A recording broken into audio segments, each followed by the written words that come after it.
Je vous invite à prendre une petite cuillère et à goûter et à me faire parvenir vos remarques également. Pourtant, quand arrive le moment de comparer leur glace et une autre sans additifs, ils vont pouvoir se montrer fiers du résultat. Laquelle vous préférez? Celle avec stabilisant. Celle avec stabilisant aussi. Oui, pareil. On dirait une vraie crème glacée.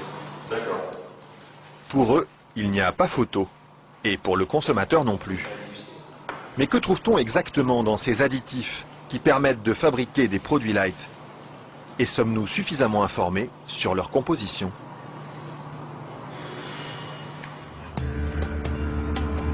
C'est à Vilvoorde, à quelques kilomètres de Bruxelles, que nous sommes allés chercher les réponses. Au bout de cette zone industrielle se cache une usine très discrète, filiale d'un des plus grands groupes chimiques européens. On y fabrique l'un des additifs les plus utilisés par l'industrie, le E441, plus couramment appelé gélatine. Et le responsable commercial de l'usine, Michel Vandenberg, n'est pas peu fier de nous montrer tout ce qu'on arrive à fabriquer avec son produit miracle. Alors je vais vous montrer quelques exemples des principales applications de la gélatine. On a naturellement le secteur alimentaire qui est l'application la plus importante au niveau mondial. Alors vous avez ici tous les produits gélifiés. Le premier marché pour lui, ce sont les bonbons.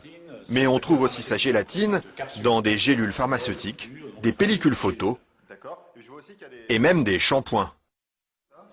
Dites-moi, il y en a partout de produits finalement. Ben, ce serait pas mal qu'il y en ait partout. Mais pour ça, il faut produire toujours plus. Alors ici, l'usine tourne à plein régime. Et la fameuse gélatine de Michel Vandenberg, la voici qui sort, tout au bout de la chaîne.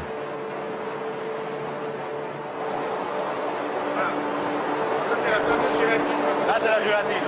Ce sont ces spaghettis qui collent aux doigts. Il faut à peu près 3 à 4 jours pour arriver jusqu'ici. De la préparation de la matière première jusqu'à le séchoir ici. 3 ou 4 jours de transformation dans les entrailles d'une usine où ces immenses cuves remplies d'acide et d'eau bouillante font régner une moiteur tropicale.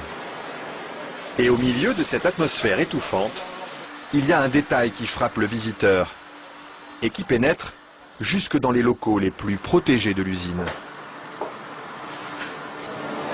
C'est pourquoi ça? Ah, c'est les odeurs. Ça sent mauvais ici? Ça dépend. Une odeur âcre d'acide et de graisse brûlée qui flotte sur tout le site jusqu'à l'extérieur de l'usine.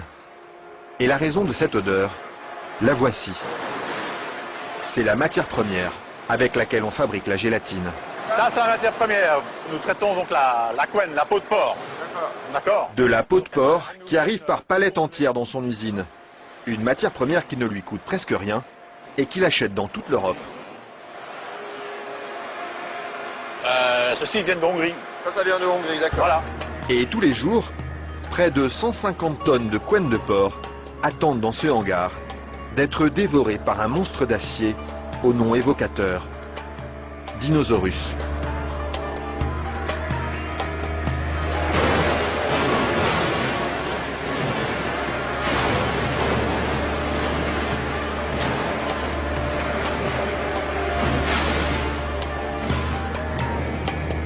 Grâce à cette matière première bon marché, Michel Vandenberg parvient à vendre sa gélatine à moins de 5 € le kilo.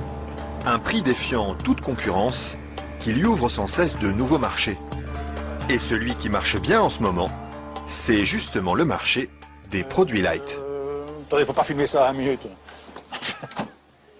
Mais voilà, ceci, qui est un beurre allégé, 40%. Alors un fromage frais, 0% matière grasse. Et chez lui, on trouve même les plus grandes marques. En marque Danone, taille fine. Une mousse liégeoise de chez Auchan. Voilà, une mousse de la laitière. Alors un produit Weight Watcher, donc avec moins de matière grasse, donc pour stabiliser le produit, pour maintenir l'onctuosité des produits, on utilise la gélatine. Un produit que les industriels n'hésitent pas à utiliser en grande quantité. Le seul problème, c'est qu'ils oublient parfois de l'écrire sur les étiquettes. Quand on les regarde, on lit bien la mention gélatine, mais pas l'origine du produit. Alors, ceci, qui est un beurre allégé, 40%. Alors un fromage frais, 0% matière grasse. Et chez lui, on trouve même les plus grandes marques. En marque Danone, taille fine. Voilà, une mousse liégeoise de chez Auchan. Voilà, une mousse de la laitière. Alors un produit Weight Watcher, donc avec moins de matière grasse, pour maintenir l'onctuosité des produits, on utilise la gélatine. Un produit que les industriels n'hésitent pas à utiliser en grande quantité. Le seul problème, c'est qu'ils oublient parfois de l'écrire sur les étiquettes. Quand on les regarde, on lit bien la mention gélatine, mais pas l'origine du produit. Ils mettent gélatine, mais ils disent pas quelle est l'origine de la gélatine. Pourquoi? Ils assument pas que ce soit fait à partir de porc. C'est quoi le problème qu'ils ont avec ça?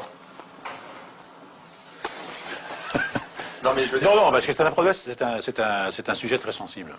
Ouais. Parce qu'il y a quand même les minorités, les minorités musulmanes, juives et autres, qui éventuellement ont des problèmes avec ça. Mais ce serait bien justement de leur dire... Ça, je voudrais pas que... que... Oui, je sais bien, mais je sais pas s'il faut mettre ça dans l'émission. Mais c'est vrai que, bon... Parce que du coup, ils savent pas si c'est du porc ou de la vache. Du coup, comment ils font pour consommer... C'est ça le problème, il faudrait peut-être leur dire. Une question qui laisse Michel Vandenberg sans voix et à laquelle aucune marque de l'agroalimentaire n'a souhaité répondre, malgré nos nombreuses sollicitations. À croire que la gélatine de porc est un sujet sur lequel il préfère rester discret.